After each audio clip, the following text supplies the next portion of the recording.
Alright guys, I just wanted to make a disclaimer and let you guys know that I had some mic problems with my new camera, and unfortunately the sound goes in and out really loud to really quiet. I think I figured out the problem, however I was not going to put out the video initially, and then I realized that you guys kind of need to see that content, so I couldn't just completely get rid of it. So I went ahead and did the best I could to try to get the video together. If you feel there are some areas that are omitted, it's because they were so bad that I had to take them out. So hopefully you guys can still get the gist as to what the build was and what I'm doing. That said, let's go ahead and move forward. What's up everyone? Welcome back to the channel. If you're new here, you are looking at our party barge build. If you're lucky enough to see the last video, you saw that we built that bar top that you see right there. In today's episode, we're going to be doing all the wiring on this boat. Not just the bar top, but both batteries, radio, GPS, the whole nine. Stick around, I'm going to show you how that's done.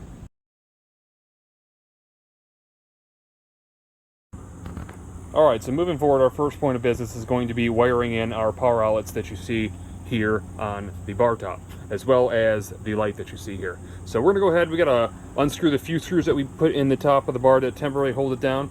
We are going to hook up all the wiring and run it over to the side and down that pole right there. Alright, so a little update for the wiring on the bar top. We are running wire from the USB through some wire loom here, and then what will happen when the board's back on, I have some zip ties with bolt hole ends on them, and those will basically bolt right up to the side of the aluminum so you won't see it just like that anywhere it's exposed. Anyways, it runs to the other USB, then we have it running down here, which will go down the hole to our wire chute, and then I have the nav light here running in with that wiring as well, which will also connect to that. And the last thing I have to do is I have to get the LED strip lighting that goes underneath all this to there, and then it'll connect to that wire there, and I'll fish it down through to our access hole. Let me show you what that looks like. All right, and here are the bar tops completed. Almost, still got to put the fascia board on, but we put all the main screws in, everything's bolted on, as you can see all the way around. Look down, you can kind of see where the wires come out of the pole, in, out, basically in and around the battery, out and then underneath the boat. And then if you look underneath here, you can kind of see how we've tucked the wires away so you don't see them. So that's it for the wiring on the bar top. Let's go ahead and move forward. Alright guys, so you can see all the wiring hanging there coming out of our hole with that grommet there. What we're going to be doing, obviously we have to run it all the way down to where those wires are coming out right there. So what we'll be doing is, because we're not just going to be hanging this, I'm not going to stick in a wire loom, I have some special conduit piping, plastic piping that I'm going to be using to run underneath this as kind of a safety guide to make sure nothing damages the wires and they don't basically get all the weather to them. But before we do that, we're going to run some of our other lights and other wiring, so all the wiring's hanging down just like this, and then I can fish it in all together to the parts that it has to go to. So let's go ahead and move forward and do that. Alright, so there's our front navigation lights. They were simply stick-on. I don't know that I'm going to use just stick-on. I have some little brackets I might put around these to make sure these hold on. It says that it came with, well, 3M tape, but let's be honest, these things probably were made in China and it's probably a knockoff of 3M. It's probably not real. So I'll probably put a couple little brackets around these to hold these. As the wires obviously hanging right now, just like everything else, they'll eventually be tucked up out of the way and into that conduit that we have getting ready to put in. So let's go ahead and move forward. Alright guys, so the wires that you see hanging out of here are actually from the old navigation lights. There is one that runs all the way up to the front, then they run all the way to the rear. Now the reason I'm not continuing to use the rear ones, they actually had it running out the back side and around. It was really odd. Not sure why they did that, why didn't they just pull it in this way rather than out the outside and around it? But we're not going to do that. However, we're going to try to utilize the power and ground that are going all the way up to the front without having to fish a new line all the way down, if possible. And then this right here, this is coming from the back. You probably see that. We're going to yank all that out because that's not of any use. Then obviously I'm going to run my new wiring for all the lighting. So let's go ahead and try to get all this out and move forward.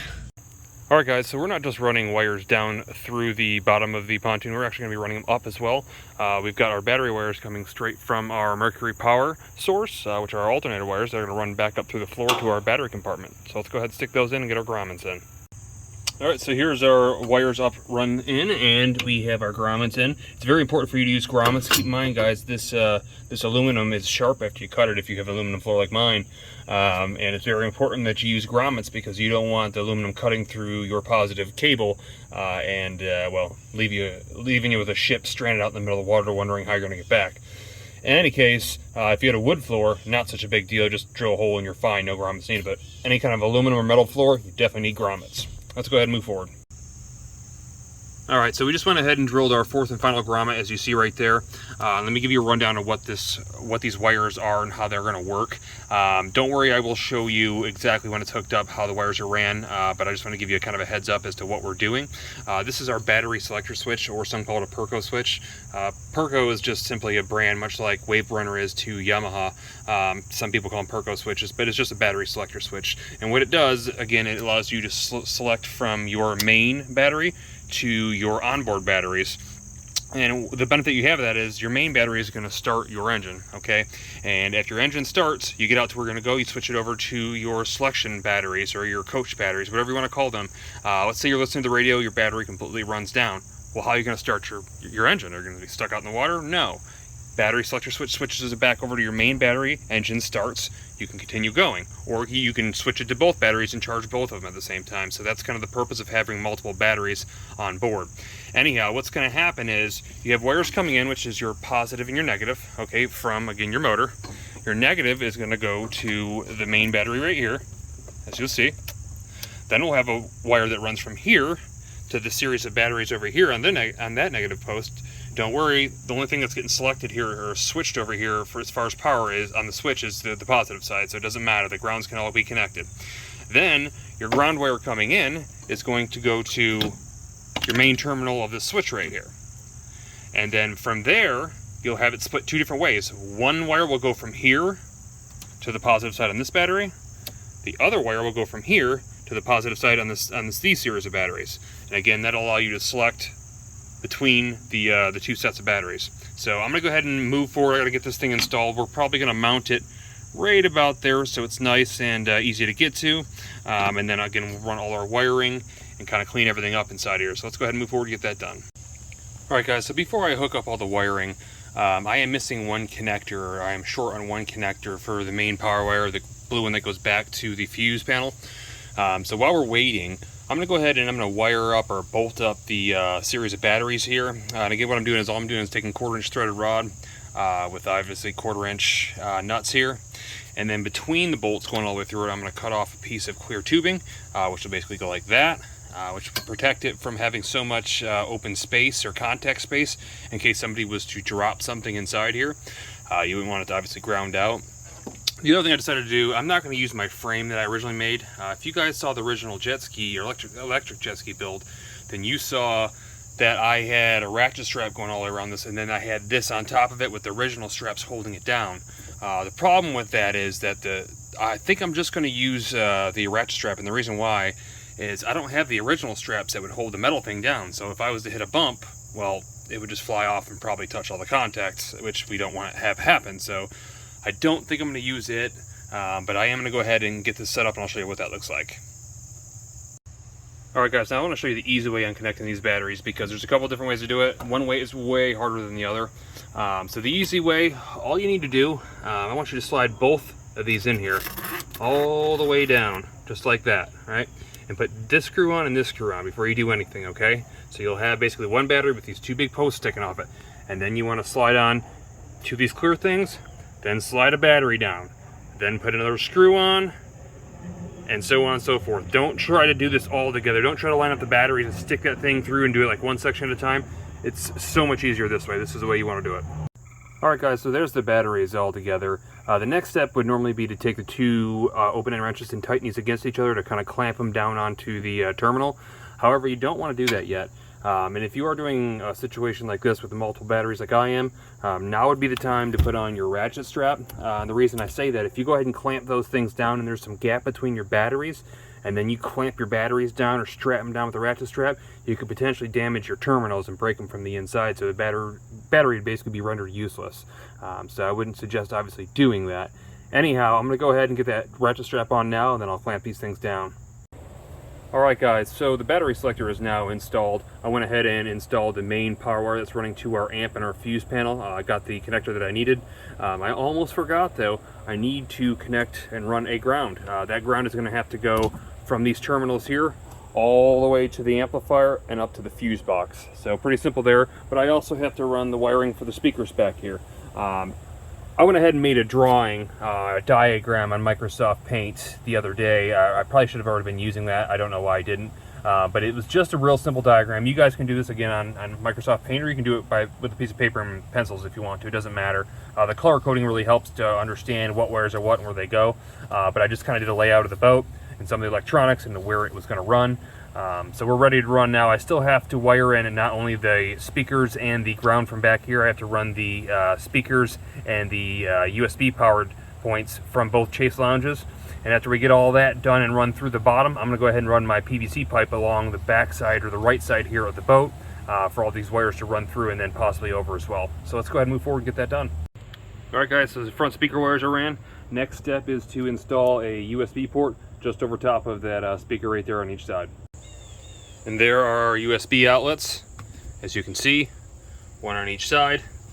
And I'm making more of a mess, obviously. The next step of what we're going to be doing, and actually the last wiring step as far as getting wires through below the boat, is going to be putting strip lighting LED in this very, well, second to bottom crack right here.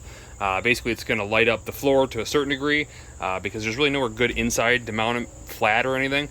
So we're going to put them on the outsides and we'll run those wires down through and then we'll start getting some of the plumbing done. Alright guys, so all the LEDs are ran. You can kind of see as I took out the speaker how I kind of got it looped underneath it and it's all stuck underneath there. You can't see it, but I guess that's kind of the point. There you can kind of see it there. And I got the wires running from the inside down to where they're supposed to go. Everything will have to get wire loomed, whatever's hanging out on both sides. As you can see there. There's no real good way to run this. I could have drilled a hole through the wood here. I really didn't want to do that though, so it is what it is. I'll figure out a way to kind of wire loom and hide it. But it's all running out of the boat now, and now we're going to focus on running that tubing.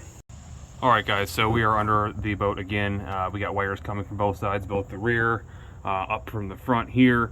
And again, what we're going to be doing is taking this conduit, which you can use white PVC. It's the same size. This is just 1 inch. It's actually half the price. I'd already purchased this, so that's what it is. But it's going to be mounting essentially like that. Now, I'm not doing this to make it waterproof. I bought end caps. You could probably, I don't know, cap them in silicone if you wanted to. That's not my goal. My goal really is just for protection for the wiring. Don't care about moisture because most of the wires are pretty much moisture proof. The biggest thing is I don't want to go over top of something and it catch the wiring and rip the wiring out. So that's kind of the biggest thing here. So this is going to be mounted to this side post over here. The wires should be running through it to keep them safe from basically anything coming through, you know, driftwood or anything, and kind of ripping those off. So let's go ahead and move forward. I'm gonna get some things mounted and start running some of the wiring. All right, so at this point, I started with putting a 90 degree on it, which is just kind of coming up from like the wiring right there, so we can get over to the wall and it's not just stretched wiring. I'm gonna go ahead and put the wires through that first, like you see. The reason why is it's a lot easier to fish wires through that when it's only straight and no bends. So what I'm gonna do is, like I said, you see I put that on there now. Then I'm going to have to tie a big piece of tape around the very front of these wires and then tie that to the fish and run that fish all the way through the conduit. All the way up till we get to this point here where I have to make a cut because I have a T-fitting where that wire will run up to the helm. So let's go ahead and put that in. I'll show you what that looks like. Alright guys, so we're getting ready to set the conduit. You can see I slid the one piece on again because it's a lot easier to slide the fishing line or the whatever you want to call these things through straight pipe rather than bends. It's very tough to get through a bend, so I just went ahead and slid that on. Now I have to cut this one to whatever length I need it to make it fit to right to the T, which is right there. And what I'm going to do is I'm going to take this. You'll want to, if you got lines that are different lengths, which you probably do, or wires that are different lengths, you're going to want to tie them all together like you see right here. The reason why is you don't want that to fall back behind inside the pipe. So at the end of it, you're going to tape it to the very front of it here. I went ahead and put 2 clamps on. You can see right there. The top is not clamped down, and the reason for that is we're going to get this wire through and then have something to rest it on and set it on. So I'm going to go ahead, slide this through right now. I'll rest it up there and I'll show you what it looks like. Alright, so you guys will now see that the wires are through. The fishing rod or whatever you call it is still through. And before I can pull this back out, what I need to do is I need to tie this wire to this plastic so this rod doesn't pull it back out. So let me go ahead and wrap some tape around that and pull that rod out. Alright, so there you guys see it. It is up. First section is on, and what I'll do now is I will go ahead and use some PVC cement, which you see right there, and I will go ahead and PVC glue all the pieces together. So I have to put the 3-way in the front here, or the T, and I'll cement that in place so it stays like that, and I have to put the upper screws in, and then this section will be done. So there you guys have it. It is completely ran.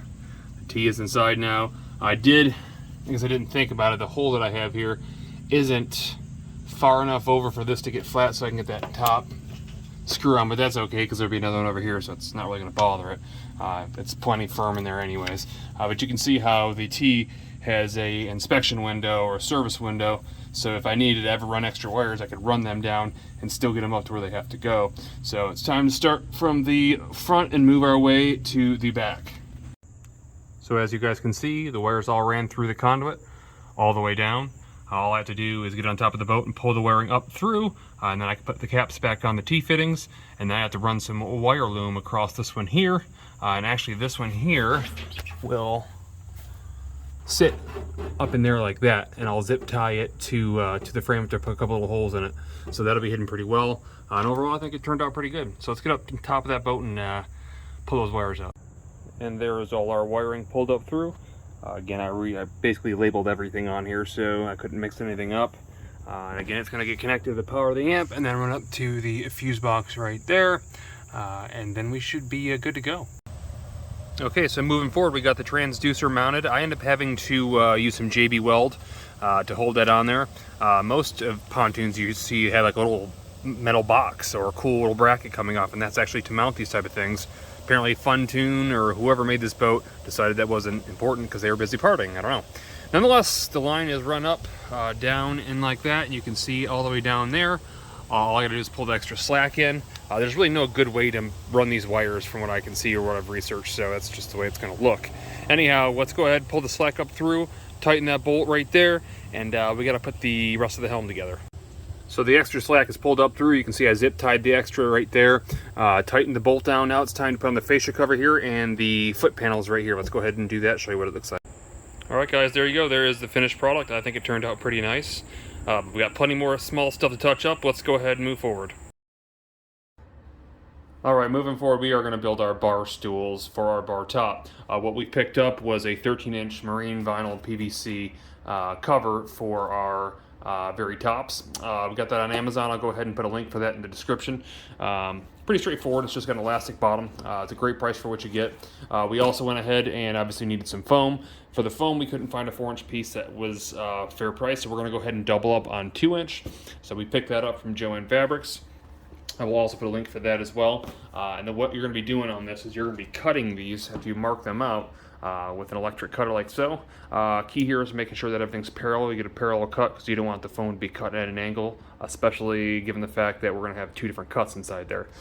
Basically what you end up with after all that is this right here. As you can see, we'll have a wood base that we're going to install on that. That'll be underneath, and I'll show you what that looks like here in a second. Alright guys, so we're getting ready to cut out the wood. What I wanted to show you here is there's several circles, but the very outside circle, that was a trace of the vinyl pad. And what I'm trying to do here is cut out the wood to make it slightly smaller than that. Now the foam, you want the foam the exact same size, so it's a nice tight fit. But as far as the wood goes, you want that wood to be about a 1/4 inch smaller all the way around. That way when you wrap everything on there, it doesn't kind of protrude against the vinyl and look like junk basically. So I go ahead and run about a 1/4 inch smaller all the way around. For me, my compass wasn't big enough to do that, so I went ahead and found the very center point, wrapped a string around it, took the string with a pencil, and just kept it nice and tight and stretched, and went around in a circle as you see there. So there is our circle. I will cut that out and show you the next step. Alright, so there's one of the pieces of wood, and just for the record, I am using cutoffs of the wood that we've already purchased. So again, we're on a budget build, so we don't want to spend money we don't need to. So try to utilize as much of the stuff that you have laying around. Anyhow, what you're going to do is you're going to take that piece of wood, you're going to want to find dead center again as you see marked. And then this piece here, this is a piece of our black pipe, which is what we're going to be using for our base stand. What we're going to do is you're going to center that on that, because what we have to do after we center it is mark all 4 holes, like so. And we're going to have to drill that out. So let me show you what that looks like. Alright, so there's all 4 holes drilled. If you're like me and you're working on the floor, make sure you put something underneath it when you drill. Obviously, you don't want to have to drill your floor. But a little word of advice, we're going to be installing some T-nuts like you see right here. And what you'll want to do is you want to make sure that your drill bit's just a hair smaller than that barrel right there, because when we go ahead and put it inside the wood right here, we're going to set it down inside just like so, and then we're going to use a hammer to hammer this down inside here. You want it to be a nice tight fit, so once you get it sitting in there, you can hammer it in like so. And as you see, we have a nut now that's stuck and won't come out. So let me go ahead and do that with all 4. Alright, so there's all 4 hammered in place. The next step is to take our flange, like so, and make sure that all our holes are perfectly aligned. That way when we go to install it, we won't have any problems, as it is. So let's go ahead and get this thing inside the foam, and we'll get that attached. Alright, so as you guys just saw in the caption, I actually had to make it a 1/2 inch smaller all the way around, not a 1/4 inch. Nonetheless, here it is. You can see it's mounted. Again, the T-nuts are going to be on the inside because your bolt's going to be coming through this way. You don't want it to be able to pull out, so that's why it's on the inside. But we know it's all perfect because we checked out the alignment. And there's our seat there. So what we're going to go do now, we're going to take a staple gun, like so, and we're going to put staples all the way around this, giving a little bit of stretch to give it that nice tight fit, but to make sure that the cover doesn't slide off. So let's go ahead and show you what that looks like. Alright, again, there is our staples all the way around it. What you're going to want to do is you're going to start across from each other, making sure that it's somewhat even. I'm a little off over here. Make sure it's even as you can, and then you're going to want to do one in between, and then one in between again until you got them to whatever you're comfortable with, 1 inch apart, 2 inches apart, or you can do them all next to each other if you want. It's up to you, as many as you want. But that's the finished product. So pretty cool looking. Let's go ahead and work on the bases. Alright guys, moving forward making the bases, it's really simple. Again, you're just going to use 2 outer flanges, and I used a 2-inch pipe. I chose 2-inch because it's much heavier duty, and you saw the kind of the sway on the 1-inch ones. It clearly wasn't enough for a person to sit on, so we went with 2-inch. Did have to special order them, and they are more expensive, but you can see how thick they are. They definitely yield the value. So anyhow, what I'm doing is I'm putting the flange inside the clamp, and then I'm taking a pipe wrench, and I am turning the pipe wrench in there to get it nice and tight. You're going to want to do it as low as you can because you don't want to eat it up, obviously, with the teeth on the wrench. But you want it nice and tight. We're going to do that to all 3 of them, and then we're going to get them out to paint them. Alright guys, so there's all 3 pedestals painted, or bases painted. Keep in mind, you have the option if these are too low or not high enough for you, you can add a boat swivel, which I wish I would have done. If I was going to do that though, I would have had to make sure when I drilled the holes in the T-nuts and the bottom of the pads that it had been drilled out for this, not those, and I did not. I'm probably going to regret that, but it is what it is. So let's go ahead and move forward. Alright guys, so we are back here in the shop. Unfortunately, I just got notified by Mrs. Engine Informant that the seats are not tall enough and they have to have a swivel, so it's not going to fly. So as you see, we have 2 sets of holes now drilled. I had to take the seats back apart and re-drill them and re-T-nut them, but they are set up now, and what you're seeing right here is how the swivel is going to mount. Told you I'd regret this. Anyhow, that's how the swivel is gonna mount, and then what's gonna happen is we'll have an adapter, which we're gonna be using our PVC, just like so. So it'll screw in from this side, and then this will screw in from that side. So that's how our seats are gonna swivel, and they're gonna get the extra 1.5 inches of height. So let's go ahead and put that together. I'll show you what that looks like.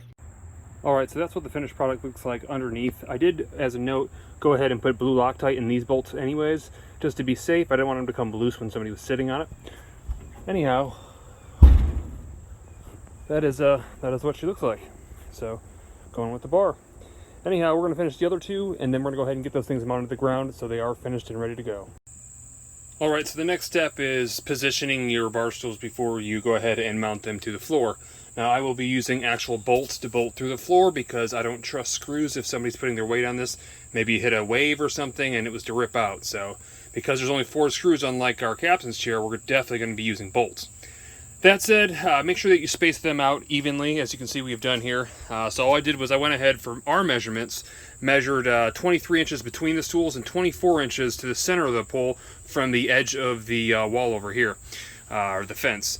That said, we went ahead and used markers to mark our spots, and then went ahead and drilled out all 3 locations. So I'm going to set the seats back in place. I'm going to drop the bolts through and tighten up the nuts. Alright, so there are all 3 bar stools mounted and ready to go. Next step up is going to be moving towards bolting down our furniture. Yeah, bolting down our furniture. I never kind of did that. Well, at least not for the footsteps and the chase loungers up front. So we're going to go ahead and do that. What I'm going to do in the back, not only does this thing have to be bolted down, I have some pieces of plastic here. They're going to be used to secure the sides of the basically the quad battery, so it doesn't kind of slide back and forth. And then I'm going to take a few screws and drill holes. The main tubes are going to hold that in. As far as the chase loungers, we got a L bracket that's going to go on each side of it. With 2 screws on each side, it's going to allow it to not move, basically. So let's go ahead and put that stuff in. Alright guys, so I switched it up a little bit for the edges of the bar. Rather than using the same material, I went ahead and used an actual molding. I think it looks just a lot better and gives it more of a professional bar or tabletop type look. Unfortunately, once again, I didn't have to buy a router, so got you there. Anyhow, we're going to go ahead and move forward and get some more things done. Alright guys, so moving forward, we are going to install some coolers. After all, what's a party barge without a place to store or keep your drinks cold? So what we have done is pretty simple. I went ahead and put some pads on it to kind of double as a seat as well as a cooler. Nothing big, nothing I really needed to show. I just took a little thin piece of Luan and like an old 1-inch bed foam mattress and kind of cut it in pieces and put like 3 or 4 layers on there, and then wrapped it in some extra vinyl that we had left over from our project earlier. So it wasn't really much of a cost to it, but it had to be done because, again, we wanted the seating numbers to be there, and we also wanted a place to put the drinks. But we can't just keep them there because obviously they're not going to stay. We have mounting kits for them to get mounted on, and it's pretty simple. All you're going to do is put 4 corners mounted to the ground right here, and then the cooler basically straps down to those mounts so it doesn't move anywhere. So let's go ahead and show you what that looks like. All right, well, that was simple. All I did was I put 1 screw in each corner. Now, yes, you could have put 3. I think that's kind of overkill for a cooler, considering the weight alone will hold it in its place, especially when it's full. Plus the fact that it's got bungee cords holding them down. So we used 1 in each corner. I think that was strong enough. It's not going anywhere whatsoever. Also, I wanted to note that we put on the pads right here with an industrial Velcro. The reason we did that is we wanted to be able to remove them. Obviously, they needed cleaned or something like that. But they also have a large scale or kind of a tape measure, I guess you could say, underneath there to measure your fish if you're fishing. So if you're using this as a fishing cooler, which many people do, you could utilize that part there. But keep in mind it is industrial, so it doesn't come off. In fact, I can open it up, it's so tough, so it won't blow off in the wind, which is good news. Anyhow, that is the coolers. Let's move forward. Alright guys, that's going to be a wrap for today's video. Stay tuned for the next episode where we customize the rear storage compartment that holds the fuel cells, get that motor running, change its prop, and a handful of other small things to get this thing water ready. If you like the content, definitely throw a thumbs up, and if you haven't already, click that subscribe button below to be the first to get these videos.